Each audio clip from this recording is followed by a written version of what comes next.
जय हिंद प्यारे साथियों, आप सभी का स्वागत है एक बार फिर से नए टॉपिक के साथ। जो आज का टॉपिक है वो है 1857 की क्रांति। कौन सा टॉपिक है वो आज का टॉपिक 1857 की क्रांति। इससे पहले हम कई टॉपिक देखें आधुनिक भारत के, जो कि एग्जाम की दृष्टि आपको बहुत इंपॉर्टेंट होगा। तो ये हमारे मेन रूप से यूपीएससी टायर 4 के लिए है, जो कि एग्जाम में काफ़ी महत्वपूर्ण भूमिका आपको निभाएगा सार संग्रह के माध्यम से। चलिए देखते हैं। आज का पहला टॉपिक है। पहला टॉपिक था क्या? आज का टॉपिक था 1857 की क्रांति। उसमें पहला पॉइंट है कि 1857 की क्रांति सर्वप्रथम कहाँ से शुरू हुई थी? याद रखिए, मेरठ से। कहाँ से? याद रखिएगा, मेरठ से। ईस्वी याद रखिएगा, 10 मई 1857 के 10 मई 1857 को 1857 की क्रांति सर्वप्रथम कहाँ से प्रारंभ? मेरठ से, 10 मई 1857। 34वीं रेजिमेंट की सिपाही मंगल पांडे ने किस स्थान पर विद्रोह किया था? तो बैरकपुर। कहाँ से किया था? बैरकपुर, पश्चिम बंगाल में पड़ता है। वहां से उन्होंने विद्रोह की शुरुआत की थी। अगला पॉइंट है कि वर्ष 1857 में स्वाधीनता संग्राम के प्रतीक क्या थे? तो कमल और रोटी। क्या थे? कमल और रोटी थे। मतलब 1857 के स्वाधीनता संग्राम के प्रतीक कौन थे? तो कमल और रोटी। कौन थे? कमल और रोटी। वर्ष 1857 के विद्रोह का तत्कालीन कारण क्या था? वर्ष 1857 के विद्रोह का तत्कालीन कारण था एनफील्ड राइफल में चर्बी और कारतूसों का प्रयोग। यही मेन कारण था उनका। अगला, अंग्रेजों की शोषणकारी आर्थिक, राजनीतिक, धार्मिक एवं प्रशासनिक नीतियों का प्रभाव की वजह से ही 1857 के विद्रोह ने जन्म भी दिया था। दूसरा कारण ये भी मान सकते हैं। अगला है कि 1857 के विद्रोह किसने? भारत का गवर्नर जनरल कौन था? तो लॉर्ड क्विन। कई बार क्वेश्चन आता है कि 1857 का जो विद्रोह हो रहा था उसमें बंगाल का गवर्नर कौन था? तो भारत के गवर्नर जनरल कौन थे? तो लॉर्ड क्विन। कौन थे? Lord Quinn. दोस्तों, अगर आप हमारे चैनल पर पहली बार आए हैं तो हमारे चैनल जी सर क्लासेस को सब्सक्राइब करें, वीडियो अच्छा लगा तो लाइक करें, दोस्तों का शेयर कीजिए। चलिए देखते हैं अगला पॉइंट। देखिए, अगला पॉइंट क्या था हमारा, वह है कथा एक 1857 के विद्रोह के बाद का गवर्नर जनरल लॉर्ड केनिन।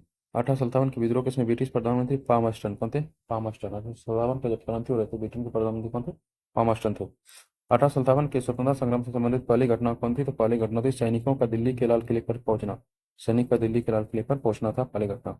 1857 के विद्रोह में भाग लेने वाले सर्वाधिक सैनिक किस क्षेत्र से थे? अवध थे। किससे थे? अवध थे। कौन से थे?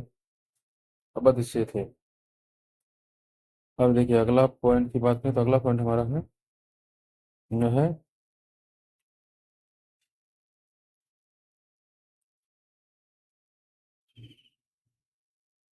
वह है कि अगला पॉइंट है कि 1857 में किसने इलाहाबाद को आपातकालीन मुख्यालय बनाया था? तो लॉर्ड केनी ने। किसने? लॉर्ड केनी का कुछ समय भारत के गवर्नर जनरल ये थे। केंद्रीय संगठन की कमी तथा सुनियोजित राजनीति के अभाव में 1857 का विद्रोह क्या हो गया? असफल हो गया। मतलब क्वेश्चन आता है कि 1857 का विद्रोह क्यों असफल हो गया? तो केंद्रीय संगठन की कमी तथा सुनियोजित राजनीति के अभाव के कारण। अगला, लखनऊ में 1857 की क्रांति का नेतृत्व किस महिला ने किया था? तो बेगम हजरत महल ने। किसने किया था? बेगम हजरत महल ने किया था। मतलब लखनऊ में 1857 की क्रांति का नेतृत्व किस महिला ने किया? और बेगम हजरत महल ने किया। 1857 के स्वतंत्रता संघर्ष की प्रमुख भूमिका निभाने वाली रानी लक्ष्मीबाई का जन्म हुआ था बनारसी में। कहाँ हुआ था? बनारसी में। 1857 के स्वाधीनता संघर्ष में प्रमुख भूमिका निभाने वाली रानी लक्ष्मीबाई का जन्म हुआ था बनारसी में। रानी लक्ष्मीबाई को अंतिम युद्ध में किसने पराजित किया था? Captain Hugh Rose. किसने किया था? कैप्टन ह्यूरोज ने किया था। अब असम में 1857 की क्रांति का नेतृत्व दीवान मानिक रामदत्त ने। असम में किसने किया था? दीवान मानिक रामदत्त। असम में 1857 की क्रांति का नेता कौन थे? दीवान मानिक रामदत्त को। फैजाबाद में विद्रोह कर रहे किस क्रांतिकारी को पकड़ने के लिए अंग्रेज ने 50,000 रुपये का इनाम रखा था? तो मौलवी अहमदुल्ला को। उसके पकड़ने के लिए, मौलवी अहमदुल्ला को पकड़ने के लिए, मतलब 50,000 का क्या रखा था? इनाम रखा था। देखिए, 2 पॉइंट और बचा होगा। अगला पॉइंट है कि कानपुर से विद्रोह का नेतृत्व कर रहे नाना साहब ने किसे अपना सेनापति नियुक्त किया था? तत्या टोपे। किसको? तत्या टोपे, जिसको हम रामचंद्र पांडुरंग भी कहते हैं। 1857 के विद्रोह के दौरान मुगल बादशाह बहादुर शाह जफर ने किसे अपना सेनापति नियुक्त किया था? बख्त खां को। किसको? क्या? बख्त खां। 1857 के विद्रोह के दौरान मुगल बादशाह शाह जफर द्वितीय को किसने अपना सेनापति नियुक्त किया? बख्त खां को। अब देखिए, अब जो इम्पोर्टेंट है, जहाँ से क्वेश्चन आता है, हर एक एग्जाम में लगभग क्वेश्चन आता है। देखिए, वह है 1857 के विद्रोह की प्रमुख केंद्र व प्रमुख वह है 1857 के विद्रोह की प्रमुख केंद्र व प्रमुख विद्रोही नेता। मतलब कहाँ से कौन सा केंद्र है और कहाँ से कौन उन्होंने नेतृत्व किया और किसको, किनके द्वारा इनको दमन किया गया। तो सबसे पहले देखिए, दिल्ली चलते हैं। कहाँ? दिल्ली। तो दिल्ली में जो विद्रोह था वो बहादुर शाह जफर, जिसको बोलते बहादुर शाह द्वितीय, वो वहाँ के विद्रोही नेता था। और उन्होंने सैन्य नेतृत्व में सेनापति नियुक्त कर रखा था बख्त खां को। किसको कर रखा था? बख्त को। और ये विद्रोह जो शुरू हुआ था वह 10 मई, जस्ट एक दिन बाद का, 10 मई 1857 को मेरठ से शुरू हुआ। दिल्ली में भी 11 मई को शुरू हो गया। इसके दमन करता है देखिए, निक्सन हडसन दो व्यक्ति थे जिसको दिल्ली के दबाया था, दिल्ली के विद्रोह को दबाया था किसने? निक्सन। निक्सन निक्सन ठीक। अगला है लखनऊ। लखनऊ में बेगम हजरत महल थे और विजरस कादिर थे। बेगम हजरत महल, लखनऊ से बेगम हजरत महल ने इन्होंने इसका नेतृत्व किया था। और इसको जो दबाया गया था, इसको कैंपबेल, लखनऊ को किसने दबाया? लखनऊ में विद्रोह को कैंपबेल के द्वारा दबाया गया।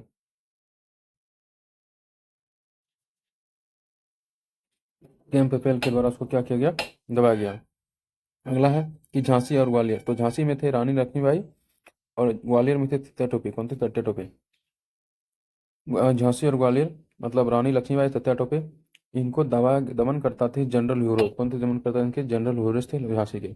अगला है कानपुर। कानपुर के नाना साहब तत्या टोपे, इनके दमन करता थे कैंपबेल। कौन थे? कैंपबेल। मतलब लखनऊ और कानपुर दोनों को किनके द्वारा दमन किया गया? कैंपबेल के द्वारा किया गया। जबकि लखनऊ में बेगम हजरत के विद्रोही नेता थे और कानपुर में नाना साहब तत्या टोपे। इलाहाबाद में लियाकत अली। कौन थे?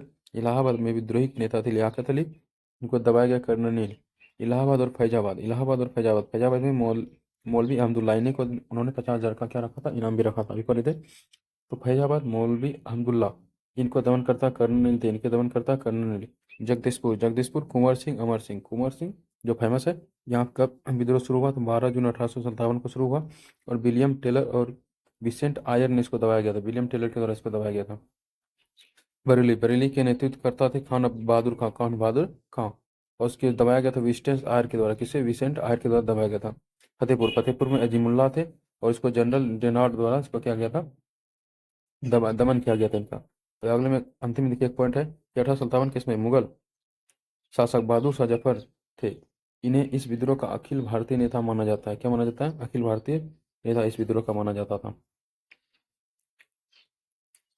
देखिए अब अगला अगला पॉइंट है। अगला पॉइंट के वर्ष 1857 के विद्रोह के दमन के पश्चात भारत शासन अधिनियम 1858 पारित हुआ। इसके माध्यम से भारत का ईस्ट इंडिया कंपनी का हाथों से निकालकर ब्रिटिश हाथों में दिया गया। कहा दिया गया? ब्रिटिश हाथों में दे दिया गया। अगला है कि महारानी विक्टोरिया ने भारतीय प्रशासन को ब्रिटिश ताज के नियंत्रण में लेने की घोषणा कब की थी? 1 नवंबर 1858। कब? 1 नवंबर 1858। महारानी विक्टोरिया ने भारतीय प्रशासन को ब्रिटिश ताज के नियंत्रण में लेने की घोषणा की 1 नवंबर 1858। वर्ष 1857 के विद्रोह के दमन के पश्चात भारतीय सेना का पुनर्गठन के लिए किस आयोग का गठन किया गया था? पीला आयोग। किस आयोग का? पीला आयोग का।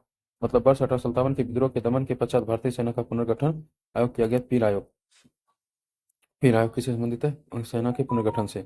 अगला है कि वर्ष 1857 में भारत शासन अधिनियम के द्वारा किसे भारत का प्रथम वायसराय बनाया गया था? तो लॉर्ड कैनिंग। किसको बनाया गया था? लॉर्ड कैनिंग को।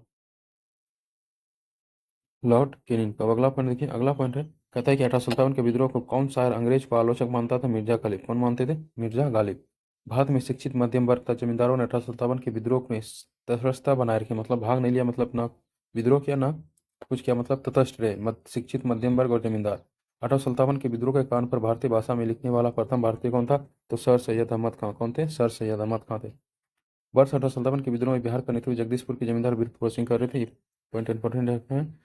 कहता है 1857 के स्वतंत्रता संग्राम में किस राजवंश ने अंग्रेज की सर्वाधिक सहायता की थी? वह ग्वालियर के सिंधिया की। ग्वालियर के सिंधिया। कहता है 1857 के स्वतंत्रता संग्राम में किस राजवंश ने अंग्रेजों की सर्वाधिक सहायता की थी? वह तो ग्वालियर के सिंधिया। कौन थे? ग्वालियर के सिंधिया। अब देखिए, कहता है 1857 पर आधारित कुछ पुस्तकें जो कि इंपॉर्टेंट है। कहता है 1857 पर आधारित प्रमुख पुस्तकें। तो पहला है the great rebellion, Ashok Mehta. किसके द्वारा लिखा गया? The great rebellion, Ashok Mehta. First war of independence, Vinayak Damodar Savarkar, VD. Savarkar. 1857 SN. Sen. किसके द्वारा? 1857 एस.एन. सेन को लिखा गया। Sepoy mutiny and the revolt of 1857, RC. Majumdar. किसके द्वारा लिखा गया? RC. Majumdar. History of the Indian unity, TR. Holmes. History of Indian mutiny, TR. Holmes. Rebellion 1857, P C. Joshi. कौन है? P C. Joshi. Rebellion 1857, P C. Joshi. Causes of the Indian revolt, sir Syed Ahmad Khan. Causes of the Indian revolt, sir Syed Ahmad Khan. इधर लिखा गया। अब देखिए अगला पॉइंट है। वो पॉइंट है कि किसने 1857 के विद्रोह को स्वतंत्रता की पहली लड़ाई बताई थी? वी.डी. सावरकर ने। किसने बताई थी? वी.डी. सावरकर। 1857 के विद्रोह को एक संयंत्र की संख्या किसके द्वारा दी गई है? सर जेम्स आउटरम एवं W Taylor. Sir James Outram एवं W Taylor. Sir James Outram एवं डब्ल्यू टेलर। तथा कथित भारत प्रथम राष्ट्रीय स्वतंत्रता संग्राम नौ प्रथम और नौ ही राष्ट्रीय। यह कथन है आर.सी. मजूमदार। तथा भारतीय स्वतंत्रता संग्राम का सरकारी इतिहासकार कौन है? एस.एन. सेन। कौन है? एस.एन. सेन। 1857 विद्रोह पर आधारित प्रमुख मत थे, तो इतिहासकार याद रखिएगा डॉक्टर एसेंशन, कौन सा? Doctor ascension. जो कुछ धर्म के लिए लड़ाई के लिए रूप में प्रारंभ हुआ वह स्वतंत्रता संग्राम के रूप में समाप्त हो गया, एक था एसेंशन है। दूसरा अशोक मेहता को कहना था कि 1857 के विद्रोह का स्वरूप राष्ट्रीय था। क्या था? राष्ट्रीयता था। बीडी सावरकर का था 1857 के विद्रोह का सुनियोजित राष्ट्रीय स्वतंत्रता संग्राम था। किसके द्वारा? बीडी सावरकर। उसके बाद आर.सी. मजूमदार। इसमें तो तथाकथित प्रथम राष्ट्रीय संग्राम, नौही प्रथम राष्ट्रीय और नौही स्वतंत्रता संग्राम था, एक ही थे। Doctor R C. मजूमदार। तो दोस्तों ये थे कुछ कथन थे जो कि 1857 का था। तो अगर वीडियो आपको अच्छा लगा तो जीएसआर क्लासेस को सब्सक्राइब करके बेल आइकन को प्रेस कर लीजिए ताकि ऐसे ही एनसीईआरटी से आपको सारे वीडियो मिलते हैं अगले वीडियो में। थैंक यू, धन्यवाद।